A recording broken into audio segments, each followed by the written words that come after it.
Many Nigerians are not betting because they love football. They are betting because they are tired, broke, frustrated, and secretly hoping that luck will do what discipline has not done.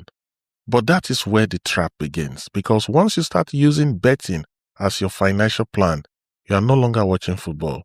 You are gambling with your life. Watch and learn from the story of how betting destroyed the life and marriage of a young man in Delta State. At some point, we need to tell ourselves the truth. Betting is quietly destroying many lives in Nigeria, and I'm not saying this because I want to insult anybody. I'm saying it because I have seen it, I've spoken with people. Some of my followers have personally confided in me about how betting has damaged their lives. One particular story really moved me to make this video. A man reached out to me. He had a marriage of more than 10 years, children involved, a home that was once standing, but betting gradually entered. At first, maybe it looked small, just small stake, small hope, small ticket, but over time, he gambled away almost everything he earned. Salary comes, betting takes it. Small money comes, betting takes it. Family needs are waiting, but he is still hoping one game would enter. Eventually, the marriage broke down. The wife left with the kids because he couldn't afford food, rent, and school fees anymore. He moved in with a friend. The family was scattered, and the painful thing is this: even after losing his home, he still cannot stop betting, because in his mind, one day, the game will enter perfectly and he will win millions. Then he will use the money to impress his wife, win the family back, and repair everything. That is the real danger of betting. It does not only take your money, it sells you hope while destroying your reality. Many people in Nigeria are living like this quietly. Some are civil servants, some are students, some are fathers, some are husbands, some are young men who should be building something, but every day they are chasing one ticket. And every time the ticket fails, the story is the same. It's just one game that caught me. One game caught you yesterday. One game caught you last week. One game has been cutting you for 5 years, my brother. Maybe it is not one game cutting your ticket. Maybe the system is cutting your life slowly, because the betting companies will show you the man that won 5 million naira from 10 naira, but they will not show you the thousands or even millions of people who lost money that same day. People post winning tickets. They don't post the losses. Somebody may bet 100 times, lose 90 times, win small 5 or 10 times, and still convince himself that he's making progress. That's not progress, that's a trap. And let me say something clearly. If you are using betting as entertainment, that is your choice, and it's fine. But if you are borrowing money to bet, using feeding money to bet, using school fees to bet, hiding it from your wife, lying to your family, and hoping betting will rescue your life, then it's no longer entertainment. It has become a problem.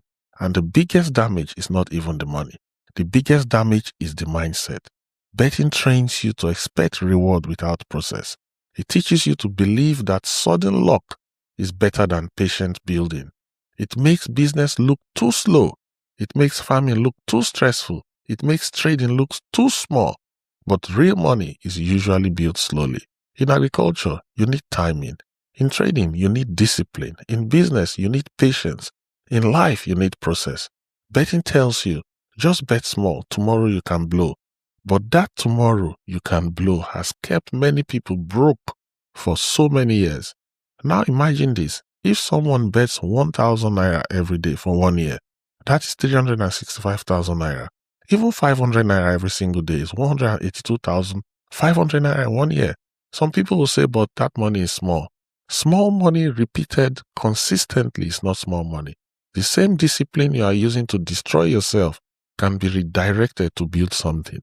With that money, you may not start a big company, but you can start something real. You can buy and resell small food items. You can start supplying eggs. You can start selling drinks, snacks, data, phone accessories, household items. You can connect farmers to buyers. You can help someone find customers and take commission. You can source produce from villages and connect it to town buyers. You can also learn a skill.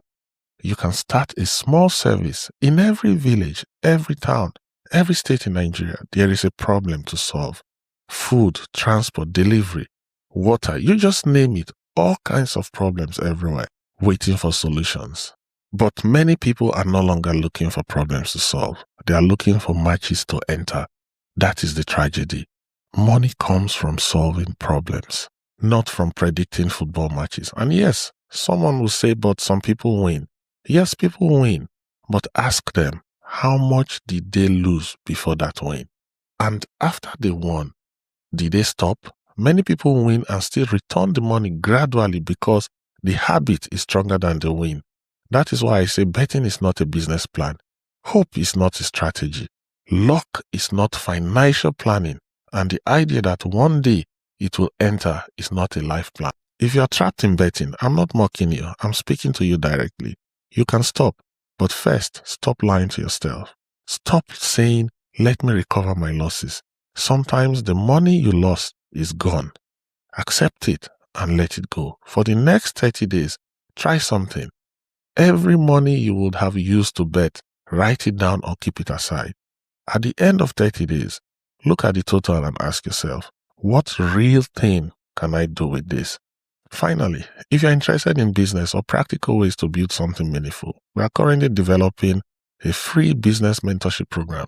You can find a link along with other very useful resources in the description. Also, don't forget to subscribe, like, and share to others who need this. See you in the next one. Goodbye.